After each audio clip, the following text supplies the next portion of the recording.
Buenos días. A nombre del doctor Tito Armando Granados Carrión, les damos la bienvenida a la presente conferencia Análisis de la Ley Nacional de Ejecución Penal, la cual será impartida por el maestro Apolinar Medardo Ramírez Figueroa.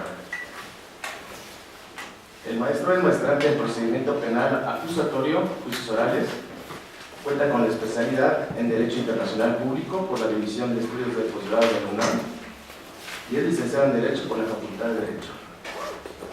Fue campeón del concurso oficial de oratoria de la Facultad de Derecho de la UNAM y campeón nacional de oratoria del concurso anual de oratoria José Muñoz Cota.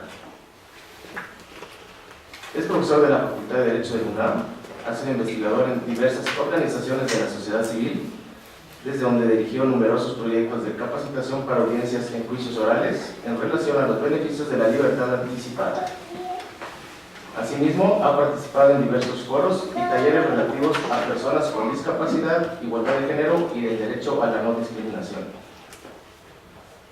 Conforme a la conferencia, se analizará con perspectiva de derechos humanos la reforma al sistema penitenciario, así como la reinserción social de las personas privadas de la libertad y el acceso al derecho humano al debido proceso, ya que toda ejecución de medidas penales y disciplinarias debe realizarse en virtud de una resolución dictada por un órgano jurisdiccional.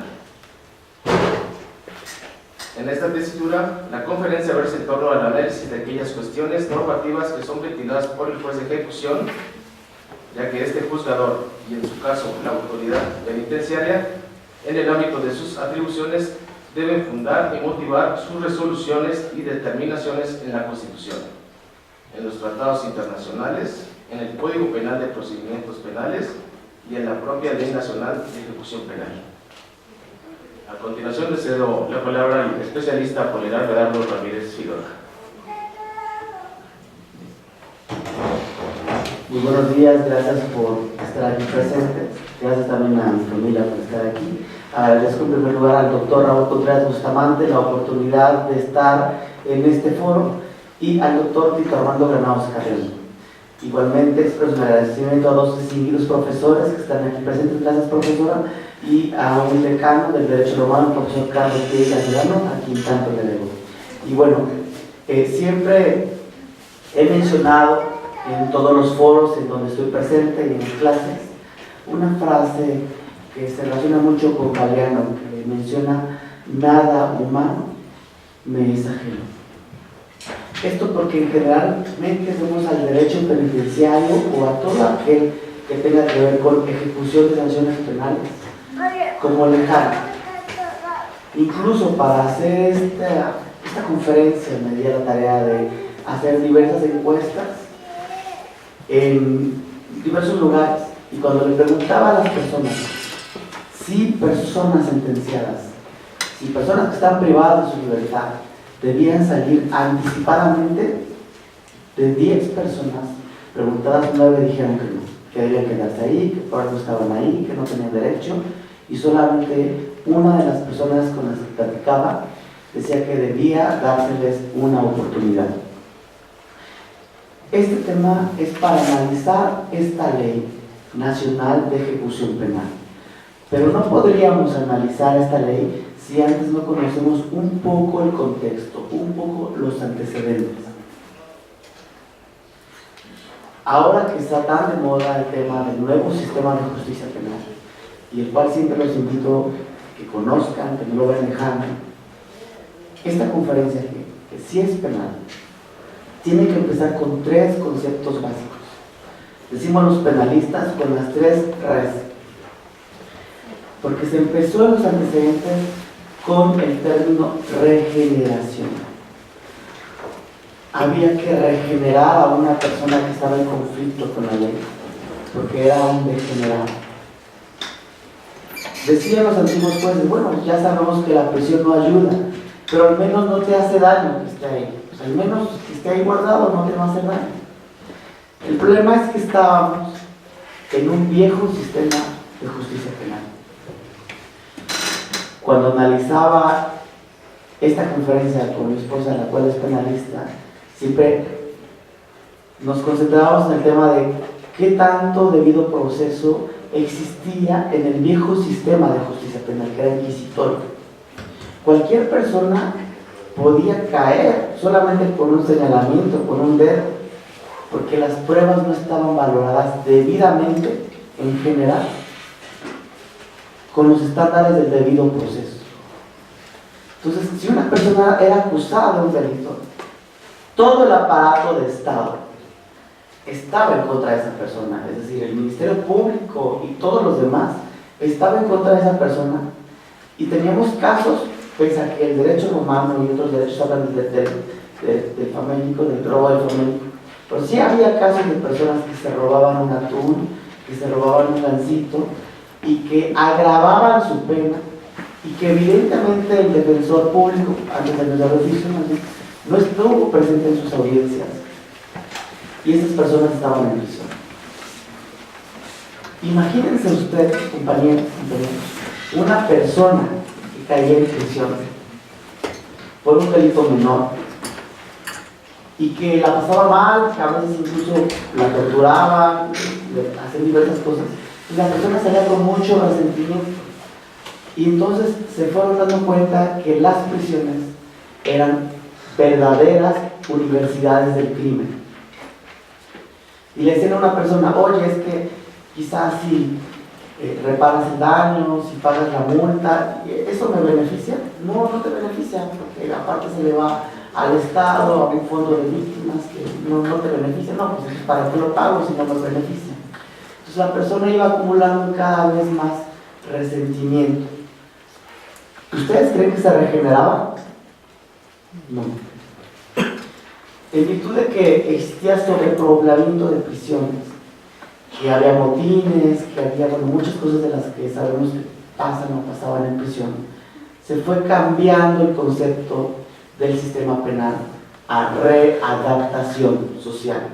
Incluso había leyes de readaptación social, centros de readaptación social, los escucharon, ¿verdad? Ese es el segundo concepto, readaptación social. ¿Ustedes se imaginan o creen que funcionó? Aumentaron las penas de prisión, aumentaron, las personas que están en prisión aumentaron, había motines, tráfico de influencia, muchas cosas. Siempre las personas más humildes y los grupos más vulnerables eran quienes más mal la pasaban. ¿Quiénes? Las mujeres con hijos, las personas con discapacidad, los adultos mayores, y el 70% de las personas que estaban en prisión eran por delitos menores a 3,000 pesos relacionados con robos, los cuales fueron agravados. ¿Qué estaba pasando entonces? Se estaba metiendo en prisión a personas humildes y se estaba castigando la humildad. ¿Era o no necesario hacer una reforma penal? ¿Era o no necesario tratar de verdad de reinsertar socialmente a las personas? ¿Sí o no? Y ahora se está trabajando, no digo que sea el mejor, es como la democracia, es quizás el menos malo, el término reinserción social. Voy a tratar de ir más o menos rápido por cuestiones de tiempo, pero voy a analizar esta ley con dos antecedentes. Primero, desde la Ciudad de México, y segundo, desde el ámbito federal, para ver la posibilidad de que haya preguntas y respuestas. Y para ello me voy a permitir, como un antecedente, leer lo que está acá.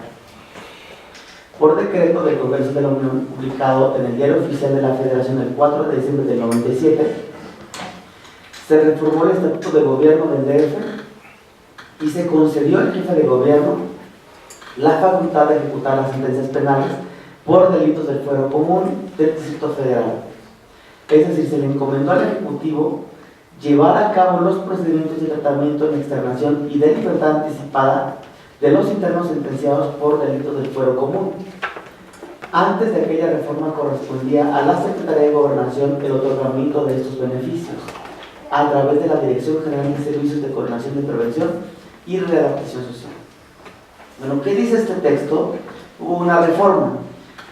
Ya el jefe de gobierno, es decir, el ejecutivo local, no propiamente él, sino sus auxiliares, podían negar u obsequiar un beneficio penitenciario.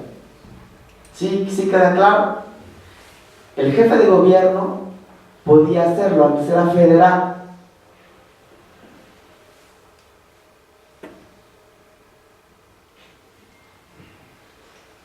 Siendo esto el 17 de septiembre de 1999, en la Gaceta Oficial del Distrito Federal, se publicó la Ley de Ejecución de Sanciones Penales para el Distrito Federal. Ojo con esta ley, es la primera ley de sanciones penales en nuestra ciudad, mediante la cual la Dirección General de Prevención y Readaptación Social de la Subsecretaría de Gobierno llevaría a cabo el procedimiento para el tratamiento en externación y los beneficios de libertad anticipada. Aquí ya estamos viendo dos beneficios: tratamiento en externamiento y otros beneficios de libertad anticipada. Esta ley se publicó el 30 de septiembre del 99 en el Diario Oficial de la Federación. Concretamente, el artículo 5 establece que la Secretaría de Gobierno de la Ciudad, a través de la Subsecretaría de Gobierno, la Dirección General de Prevención y Readaptación Social y la Dirección de Ejecución de Sanciones Penales, aplicará las distintas disposiciones de la presente ley. Recapitulando, un procedimiento que le correspondía a la Federación ya lo está aplicando el Gobierno de la Ciudad vía la Secretaría de Gobierno, ¿está bien? Es la encargada de otorgar o negar beneficios penitenciarios. En el caso de la Ciudad de México, la Dirección General de Prevención y Readaptación Social del entonces Distrito Federal tenía la facultad de otorgar beneficios de libertad anticipada a los internos sentenciados por delitos de fuero común. Primero, es una primera etapa, del 5 de diciembre de 1997 al 30 de septiembre del 99, con base en la ley que establece las normas mínimas sobre readaptación social de sentenciados. Acuérdense de esta ley. Estamos a nivel local, a nivel ciudad, ¿está bien? Antes de esta ley de ejecución de sanciones penales de la ciudad, existía la ley de normas mínimas, que se aplicaba para todos, ¿sí? Para todos se aplicaba esta ley. Cuando le dan atribuciones a la asamblea, crean la ley de ejecución de sanciones de la ciudad. Y miren las ficciones jurídicas que pasan, siempre hablamos con Carlos Veira de las ficciones jurídicas que pasan en el derecho romano. El 1 de octubre del 99 a la fecha, con la ley de ejecución de sanciones penales para el DF, esta ley establecía el derecho de las personas sentenciadas al tratamiento en externación y a la libertad anticipada en tres modalidades: tratamiento preliberacional, libertad preparatoria y remisión parcial de la pena. Voy rápido con estos porque obviamente esta ley ya no está vigente, pero es un antecedente. Recapitulando, ley de normas mínimas. Surge en la ciudad las atribuciones de legislar y la ciudad legisla la ley de ejecución de sanciones penales y otorga y menciona estos tres beneficios penitenciarios. ¿Qué fue lo que pasó con esta ley? Hubo corrupción, hubo violaciones a derechos humanos, hubo excesos, hubo cargas de trabajo. La ciudad no fue competente para que esta ley se aplicara. Y la Comisión de Derechos Humanos del Distrito Federal emitió una recomendación, la 2/2002, por violaciones graves a los derechos humanos. Y le puso como título: irregularidades y prestación ineficiente en la concesión de beneficios de libertad anticipada en los centros de reclusión. ¿Por qué? Porque era un procedimiento administrativo discrecional por el cual a una persona se le otorgaban o negaban los beneficios penitenciarios. Es decir, la Secretaría de Gobierno de la ciudad era la que otorgaba estos beneficios penitenciarios. Es cierto, existía una ley, pero no era un juez de ejecución, no era un juez de juicio oral quien otorgaba los beneficios, era un procedimiento administrativo. ¿Qué certeza podrían tener ustedes si ustedes eran internos o ustedes tenían familiares que estaban internos de que una autoridad administrativa les otorgara o negara un beneficio? Esta autoridad aparte era la que llevaba los cómputos, o sea, esta autoridad les computaba los días, esta autoridad era quien decidía si valían o no sus pruebas. Esta autoridad era quien decidía si sus constancias eran válidas, si ustedes habían trabajado o estudiado, si ustedes habían sido sancionados. Es decir, una autoridad administrativa era la encargada de otorgar o negar los beneficios penitenciarios, que curiosamente era la misma autoridad que llevaba tus cómputos y era la misma autoridad a la que tú estabas sujeto a, es decir, a disposición. ¿Qué fue lo que determinó la Comisión de Derechos Humanos? Me voy a permitir leerlo. ¿Se está entendiendo un poco el punto? Es una recomendación muy extensa, pero grosso modo esto fue lo que determinó la Comisión de Derechos Humanos y es un antecedente muy importante para nuestra ley nacional. Dice lo siguiente: los internos no sabían exactamente cuáles eran los beneficios a los que tenían derecho y qué requisitos debían cumplir, a pesar de que la mayoría tenía como mínimo un año privado de su libertad y no tenían posibilidades de acceder a las actividades. No es posible que puedan cumplir con los requisitos establecidos en la Ley de Ejecución de Sanciones Penales. Resulta injusto que se les pida que cumplan con distintas actividades cuando la autoridad es quien no la proporcionaba de manera suficiente, porque la ley mencionaba 3 beneficios que hace rato mencioné, pero pedía, entre otras cosas, tener buen comportamiento, salir bien con la opinión del psicólogo, tener trabajo, tener actividades culturales. Pero ¿qué creen que pasaba si ustedes eran internos o internas y querían trabajar o estudiar? No hay, está saturado, no tenemos estos servicios, solamente puedes hacer macramé. ¿Ustedes creen que el macramé les sirva para vivir cuando salen de prisión, o sea, que los pueda reinsertar socialmente el macramé?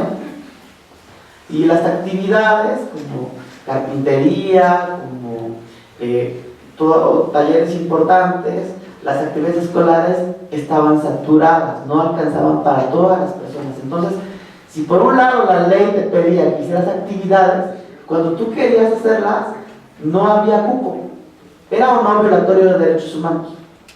Pero aparte tú no sabías si podías salir, porque la autoridad encargada de explicarte si podías salir, es decir, la Secretaría de Gobierno, no tenía suficientes abogados dictaminadores para explicar estos beneficios.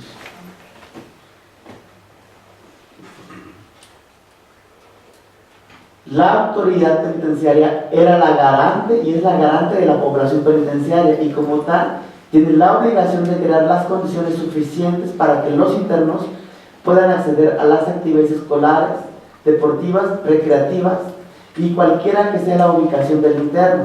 De lo contrario, deben dar por cumplidas aquellas actividades y o terapias a los que la población interna no puede acceder por falta de cupo. Esto fue lo que determinó la Comisión de Derechos Humanos. Es decir, la autoridad es la garante mientras tú estés privado.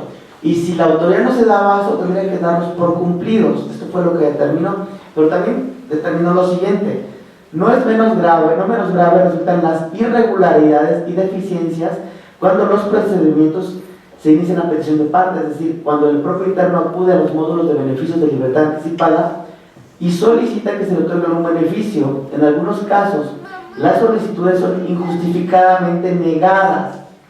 Eran discrecionales. Había personas que cumplían con los beneficios y se los negaban injustificadamente. En otros, las peticiones son atendidas con indiferencia y lentitud. La Comisión Interamericana de Derechos Humanos, hace rato mencioné la Comisión de Derechos Humanos del Distrito Federal. Mencioné que la ley mencionaba una serie de actividades recreativas, educativas y laborales para poder salir, pero era de vital importancia la opinión del psicólogo. Es decir, que un psicólogo diera un visto bueno de que la persona no era peligrosa para la sociedad. ¿No creen que esto era subjetivo? ¿Y qué pasaba si en la entrevista yo me rascaba acá o yo me rascaba acá? ¿No iba a ser eso intolerancia a la frustración? Podría ser calificado de intolerancia a la frustración. Yo como abogado, ¿qué herramientas tengo para enfrentar un dictamen subjetivo de un psicólogo? Si yo ya fui juzgado, pero ¿cómo enfrento la opinión de un psicólogo? De un psicólogo que es fundamental, porque casi todos salían mal. La Comisión Interamericana determinó esto en su informe de 1998 sobre la situación de los derechos humanos en México. En su párrafo 269 señala que el estudio de la personalidad como medio para incriminar o para agravar la incriminación penal viola el principio de legalidad penal consagrado en el artículo 9 de la Convención Americana, que señala: nadie puede ser condenado por acciones u omisiones que en el momento de cometerse no fueran delictivos según el derecho aplicable. No estamos en una indefensión jurídica ante un estudio de personalidad que dice que yo soy peligroso, que dijera que yo soy peligroso por ser originario de Iztapalapa, o por ser originario de Guerrero, o por vivir en una colonia humilde, o porque cuando fui con la entrevista no llevé mis mejores ropas porque no las tenía. ¿Qué impresión le voy a causar a quien elabora un estudio de personalidad? ¿Ustedes creen que esto está vigente o ya no está vigente? El estudio de personalidad está vigente. En este informe se hace referencia a los estudios de personalidad practicados a las personas procesadas. Sin embargo, los argumentos que señala la Comisión Interamericana podemos aplicarlos a las personas sentenciadas y candidatos a obtener algún beneficio de libertad anticipada, en virtud de que la peligrosidad es un concepto subjetivo de quien la valora y no es efectivamente mensurable o pronosticable. Queda siempre en el campo de la hipótesis y no debe ser éticamente atribuida a una persona. Resulta contrario al principio de legalidad penal y constituye una violación a las garantías individuales. Por esos motivos, la Comisión Interamericana recomendó al gobierno mexicano que se elimine el sistema de estudios tendientes a determinar el índice de peligrosidad de un individuo y los llamados estudios de personalidad por ser contrarios a la Convención Americana. ¿Esto no sería control difuso de convencionalidad actualmente? ¿No sería violatorio al artículo 1 de la Constitución? Y obviamente al 8º y 9º de la Convención Americana. ¿Pero qué creen? Que subsiste todavía. Entonces imagínense el panorama desolador. Una autoridad administrativa es quien me otorga o me niega un beneficio penitenciario. Pero no solo eso, se basa en los estudios de personalidad. Todos los beneficios decían que tenían que salir positivos los estudios de personalidad. ¿Qué herramientas tengo yo para decirle a la autora administrativa no los apliques? La autora administrativa los aplicaba. ¿Esto no creen que haya generado corrupción? Discrecionalidad, abuso de poder. La recomendación 2/2002. Es conveniente considerar, esto es lo que señala la recomendación, estamos hablando del 2002, imagínense cómo se adelantó a su época la Comisión de Derechos Humanos del Distrito Federal. Todavía no estaba la reforma del 2008, aquella reforma que nos dio un nuevo sistema de justicia penal. Todavía no estaba la reforma del 2011, aquella por la que surgió una ley que habilitó jueces de ejecución. Y desde luego todavía no estaba nuestra vigente ley nacional del 2016. Dice: es conveniente considerar la creación de un juez de ejecución de sentencias penales que se encargue de aplicar las disposiciones relativas a la sentencia impuesta, la sustanciación y resolución de los incidentes que se produzcan durante la etapa de ejecución de la sentencia, lo que incluye el sistema de cómputo de los plazos y requisitos para la concesión de beneficios de libertad anticipada. Qué mal estaba, imagínense, yo fui sentenciado por un juez penal y ahora, siendo yo sentenciado por el Poder Judicial, es una autoridad administrativa la que se encarga de negarme u obsequiarme beneficios penitenciarios que preponderantemente se basan en estudios de personalidad. ¿No creen que el panorama era triste? Que el panorama generaba corrupción, huelgas de hambre, porque hubo varios internos. En este caso hubo 50 internos que incluso estaban en huelga de hambre porque podían salir y no les daban la oportunidad de salir. Y eso era legal porque estaba en una ley. Pero aquí se movió un poco, no importa. Esto se refiere a la nueva ley de Ejecución de Sanciones Penales del 2011. Por fortuna, gracias a la recomendación de la Comisión de Derechos Humanos y a la reforma de la Constitución del 2008, se crea en la Ciudad de México la Ley de Ejecución de Sanciones Penales y Reinserción Social. ¿Se acuerdan que hablamos de los 3 Res?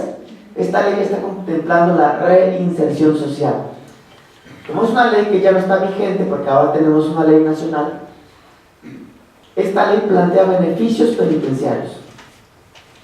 Y destacan 4, entre otros. El monitoreo electrónico, que tristemente, y lo debo decir porque es una conferencia académica donde hay libertad de cátedra, era un beneficio solamente para personas con dinero. ¿Por qué? Porque habría que pagar el brazalete. Había que dejar una fianza enorme para poder aspirar al brazalete electrónico. No era un beneficio que estuviera al alcance de las personas privadas de la libertad. ¿Creen que estuviera al alcance de mujeres que son más vulnerables aún? ¿De mujeres con hijos? ¿De adultos mayores? ¿De personas indígenas? ¿O de personas con discapacidad? No. Tratamiento preliberacional, libertad preparatoria, también requerían el visto bueno de los estudios de personalidad.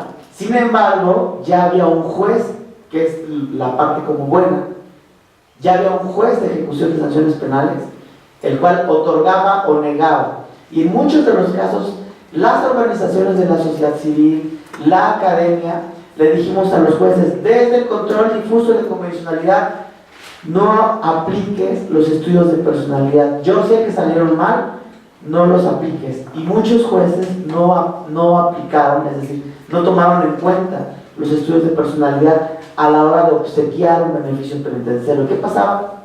Decían, bueno, esta persona dice el psicólogo que es peligroso para la sociedad, que es un peligro para México. Sin embargo, veo que entró sin primaria y tiene primaria concluida y tiene secundaria concluida. Yo, juez, valoro que le obsequio la remisión parcial de la pena porque aparte cumple con el tiempo y entonces puede salir y sale. Esa es la magia de que ahora esté un juez otorgando o negando beneficios penitenciarios.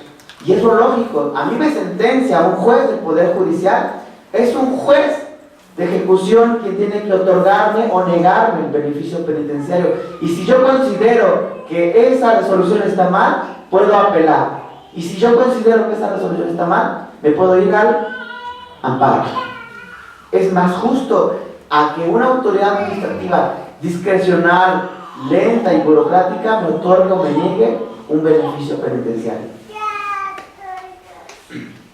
Ya surge en la ciudad, porque estamos hablando del caso de la ciudad, la Ley Nacional de Ejecución Penal, que es lo que es el efecto de esta conferencia. Esta ley es del 16 de junio del 2016, está vigente, es una ley novedosa. Enseguida comparo la cuestión federal, pero solo destaco estas 4 situaciones.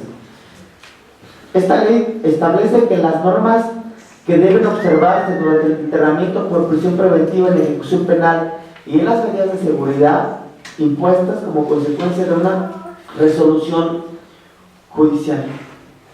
Es decir, se encarga de todas las personas que estén en prisión. Establece los procedimientos para resolver las controversias que surjan con motivo de la ejecución penal. Todo está acá, básicamente la ley plantea un procedimiento administrativo y un procedimiento ante un juez de ejecución. Regula los medios para lograr, ¿qué creen? La reinserción social. Y algo que siempre estuvimos pidiendo, solicitando, haciendo visible desde la academia, es que tiene perspectiva de género. Al menos es lo que dice la ley. Me parece que tiene cosas por mejorar, pero las otras leyes no mencionaban, no hacían visible a las mujeres con niños y niñas en prisión. Imagínense si un niño o niña en prisión no es vulnerable solamente por estar en prisión y porque está, igual que su familiar, que su mamá, privado de su libertad, porque está con su mamá. Me paso ahora al ámbito federal. Recapitulo, hace rato mencioné el caso de la ciudad, ¿se acuerdan?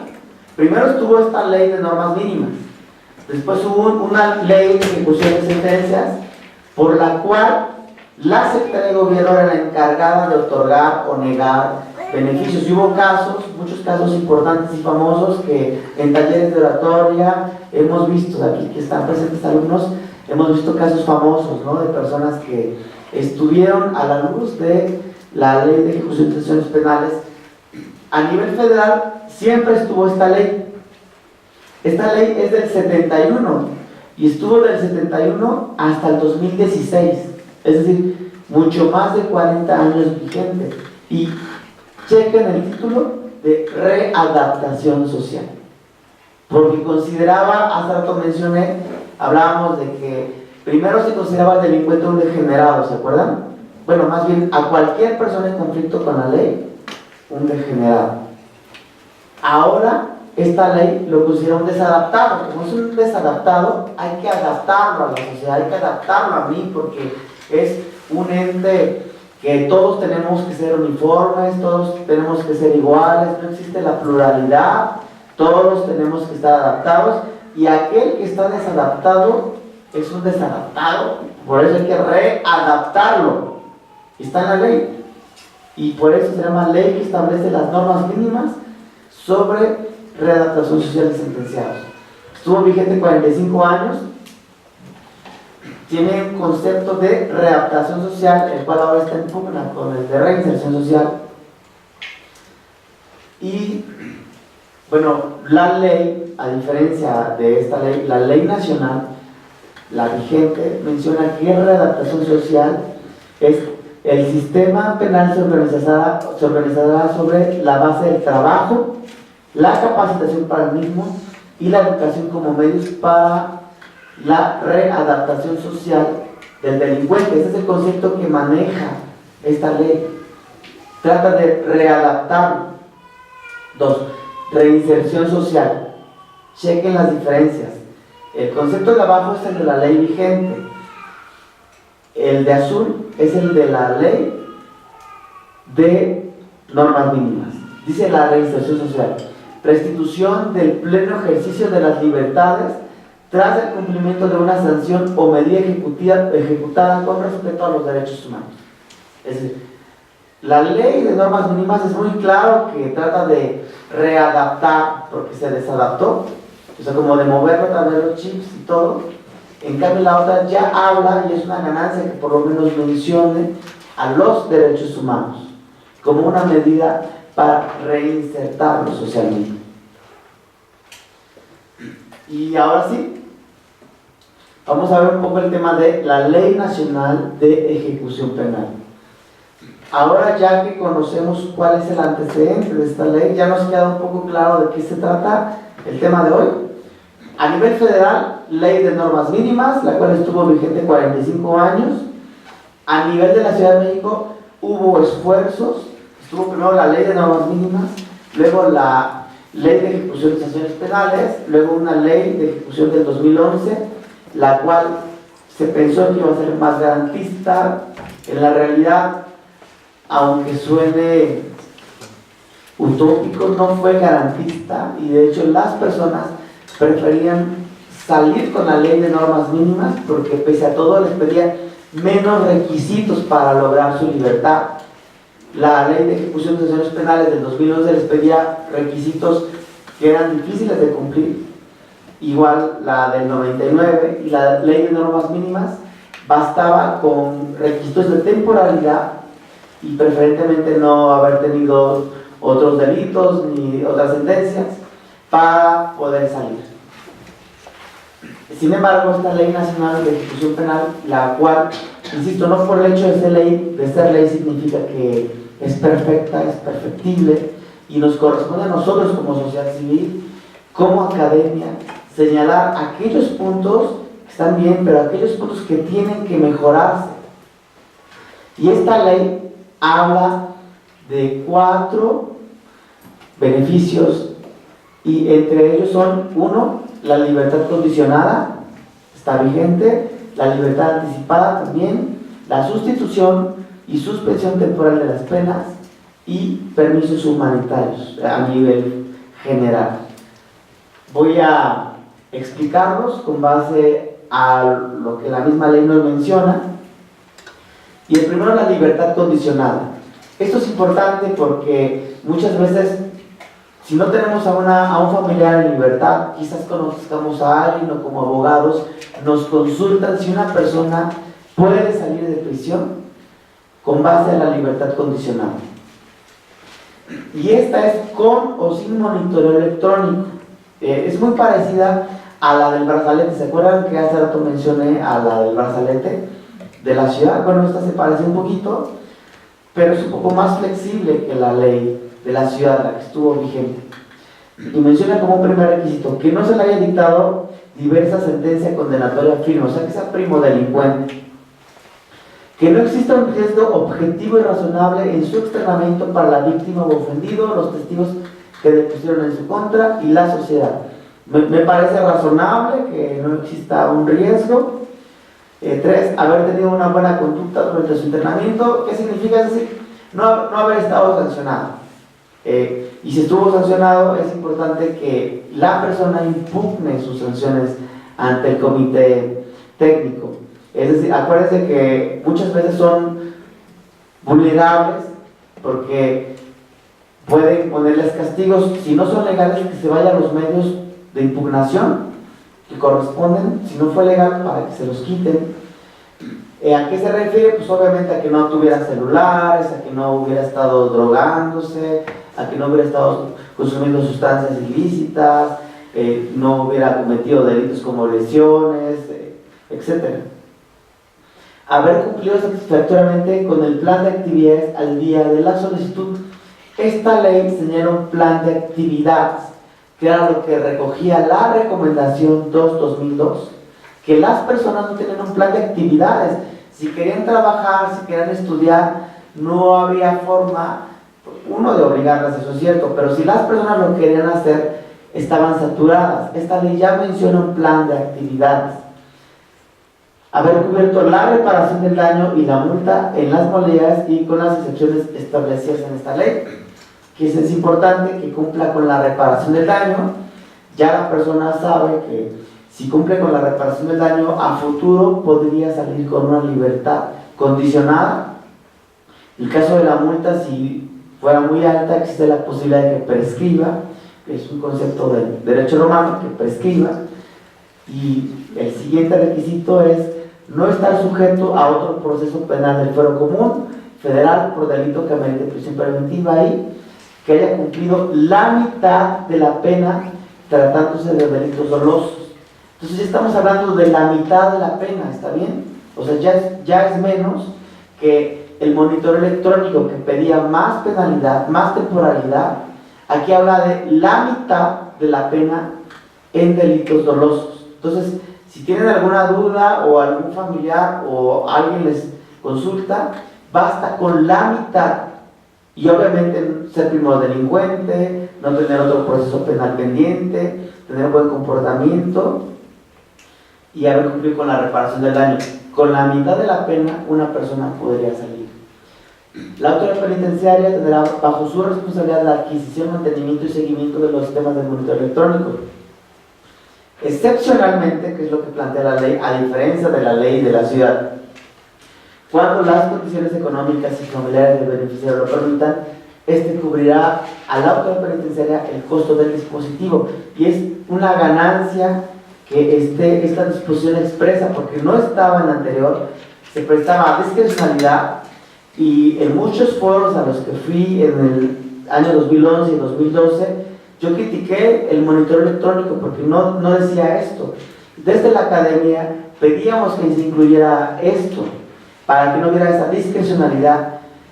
Incluso debatí con las personas que elaboraron la ley de ejecución de sanciones penales del 2011, no por demeritar, pero hubo psiquiatras y psicólogos que elaboraron esa ley. Eso explica por qué no era una ley garantista, eso explica por qué era una ley que violaba derechos humanos, y eso explica por qué muchas veces cuando los jueces negaban beneficios penitenciarios teníamos que inconformarnos para que fuera la sala la que otorgara a la persona, en acatamiento al artículo 1 de la Constitución Política de los Estados Unidos Mexicanos y del artículo 8 de la Convención Americana sobre Derechos Humanos. Y también menciona la asignación de la medida de libertad bajo supervisión con monitoreo electrónico, así como la asignación de dispositivos, deberá responder a principios de necesidad, proporcionalidad, igualdad, legalidad y no discriminación. ¿Por qué? Porque mencionábamos que muchas veces el monitoreo era un beneficio para ricos, para quien pudiera cubrir el brazalete. Y ustedes pueden ver en diversos estudios que las personas que están en prisión en general no son personas de dinero, son personas muy humildes, muchas veces ni siquiera pudieron o pueden pagar una fianza, mucho menos podrían cubrir el costo de un brazalete electrónico. No gozarán de libertad condicionada, y esto es una improcedencia para estos delitos, los sentenciados por delitos en materia de delincuencia organizada, secuestro y trata de personas. Entonces, las personas sentenciadas por estos delitos son improcedentes sus solicitudes. La persona que obtenga libertad condicionada deberá comprometerse a no molestar a la víctima o ofendido y a los testigos que pusieron en su contra. Esto me parece razonable. Igualmente me parece razonable la improcedencia con esos 3 delitos que han causado mucho daño a la sociedad. Por eso les mencionaba que en diversos estudios que consulté para este trabajo, en las encuestas las personas dicen: es que no debe salir, por algo lo hizo, es que si está sentenciada no tiene derecho, no hay que darles una oportunidad. Vamos a analizar el siguiente beneficio, que se llama libertad anticipada.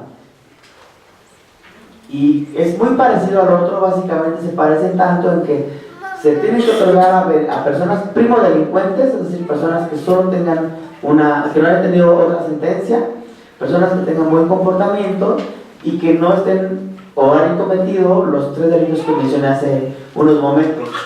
Y menciona este beneficio: que no se le haya dictado diversa sentencia condenatoria firme, es decir, que sea primodelincuente, que no exista un riesgo objetivo y razonable en su externamiento para la víctima o ofendido, los testigos que le pusieron en su contra y para la sociedad.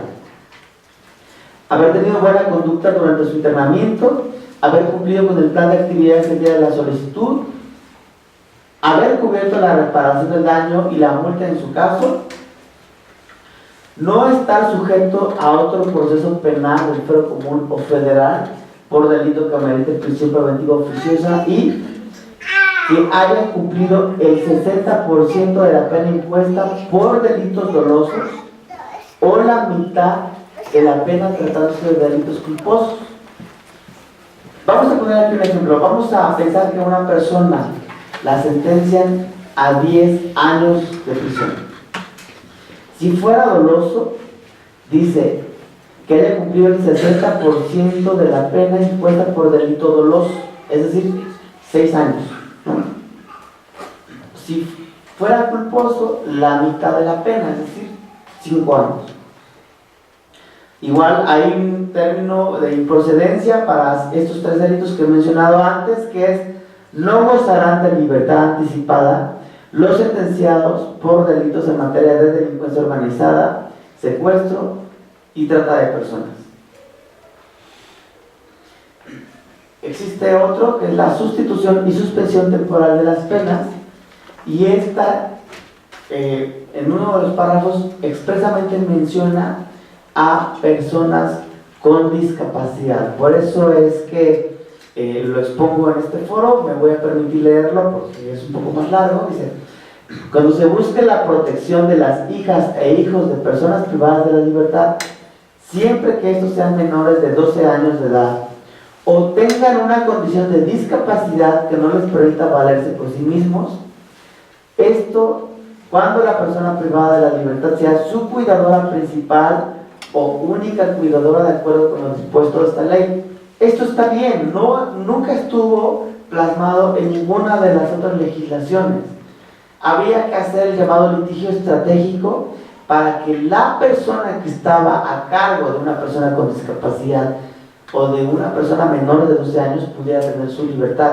Sí había reglas de Tokio, las reglas de Bangladesh, de la ONU, pero no hay como que esté en una legislación, porque nos encontrábamos con jueces que decían, qué bueno que esté en las reglas de Tokio y en las de tal y tal, pero no está en la Constitución y yo solo aplico la Constitución. Entonces era complicado hacer litigio estratégico, era mucho mejor que esté en una ley, y actualmente está en una ley. Y menciona, cuando la permanencia de la persona sentenciada con la hija o hijo de persona con discapacidad no representa un riesgo objetivo para aquellos, cuando ésta fuera innecesaria o incompatible con las condiciones de la persona privada de la libertad por senilidad, edad avanzada o su grave estado de salud, en los casos regulados en la legislación penal sustantiva, de acuerdo con las reglas de competencia establecidas en esta ley. Aquí nos está mencionando por cuestiones de edad, de senilidad. Ya no es compatible la pena de prisión cuando la persona ya tiene un deterioro físico muy grande, y qué bueno que está en la ley, porque antes era completamente subjetivo. Cuando, en términos de la implantación del programa de tratamiento de adicciones, reinserción en libertad, justicia colaborativa o restrictiva, política criminal o trabajo comunitario, el juez de ejecución reciba de la autoridad penitenciaria, de la autoridad de supervisión, un informe sobre la conveniencia para aplicar la medida, y si el sentenciado no presenta un riesgo objetivo y razonable para la víctima o ofendido, los sentidos que pusieron en su contra y para la sociedad, dicha autoridad deberá fungir como aval para la sustitución. En todos los casos a que se refiere este artículo, se considerará el interés superior del niño, de la niñez, y en su caso se tomará en cuenta la opinión de las personas menores de 12 años o con discapacidad afectadas, atendiendo el grado de desarrollo evolutivo o cognitivo, o en su caso el grado de discapacidad. Solo podrán aplicarse los sustitutivos descritos en las fracciones anteriores cuando se actualicen los supuestos durante la ejecución de la pena, así como a las personas que al momento de ser sentenciadas se ubiquen en hipótesis previas de este artículo, siempre que subsistan las causas durante la ejecución. Igualmente hay un término de improcedencia: no procederá la sustitución de penas por delitos en materia de delincuencia organizada, secuestro y trata de personas. Y finalmente, en cuanto al análisis de esta ley, existen permisos humanitarios y se refieren a que la persona privada de su libertad podrá solicitar al juez de ejecución un permiso extraordinario de salida cuando se justifique por enfermedad terminal, fallecimiento de un pariente consanguíneo en línea ascendente o descendiente en primer grado, cónyuge, concubino, concubinario o socio conviviente. Esto me parece razonable, me parece humanitario cuando está en esta situación. Antes igual era discrecional en términos de la autoridad administrativa. Imagínense si no había corrupción a la hora de buscar esto, había que hacer mucho litigio estratégico o quejas en la Comisión de Derechos Humanos para que esto se lograra. Hoy es una realidad. Esta medida no aplicará para las personas privadas de su libertad por delincuencia organizada. Bueno, ya hemos mencionado, ¿no?, que esa improcedencia. El permiso será otorgado siempre y cuando implique un traslado a la misma localidad o dentro de un radio razonable, condicionado que sea viable y materialmente posible. Voy a pasarme a la siguiente. Y antes era un órgano administrativo quien otorgaba o negaba un beneficio. La privación de la libertad es una de las sanciones más significativas, ya que está de por medio el derecho humano a la libertad. Esta sanción encuentra su fundamento en el artículo 18 de la Constitución. Sin embargo, también plantea un beneficio de libertad anticipada para lograr la reinserción de los individuos a la sociedad. Una persona que fue condenada a prisión tiene derecho a que su pena sea sustituida por otra que no le prive de su libertad.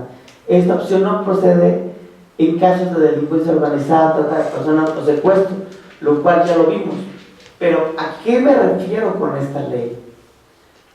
Esta ley menciona un beneficio y un derecho humano importante, quizás el más importante, que sigue después del derecho a la vida, y que es aquel derecho a la libertad.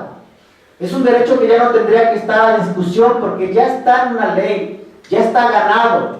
no tendría que haber regresión. No, nos correspondería como sociedad, como academia, como universitarios y universitarias, pugnar porque los derechos de las personas se cumplan, porque ya están legislados, porque el día de mañana no se niega un beneficio de libertad anticipada ilegalmente.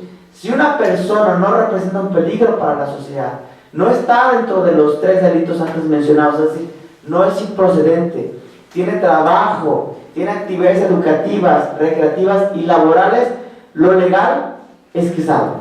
Les agradezco mucho por este espacio. Muchísimas gracias, compañeros.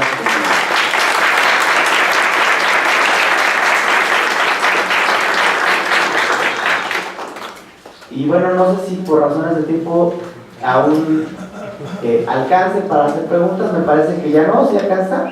Si alguien quisiera hacer alguna pregunta respecto al tema, en estos 3 minutos que nos quedan.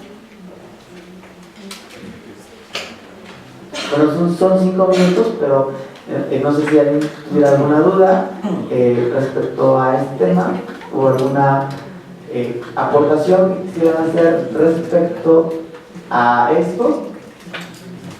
Si quedó entendido, entonces damos por concluido el tema. Nuevamente les agradezco su asistencia. Muchas gracias, profesor. Gracias, compañeras y compañeros.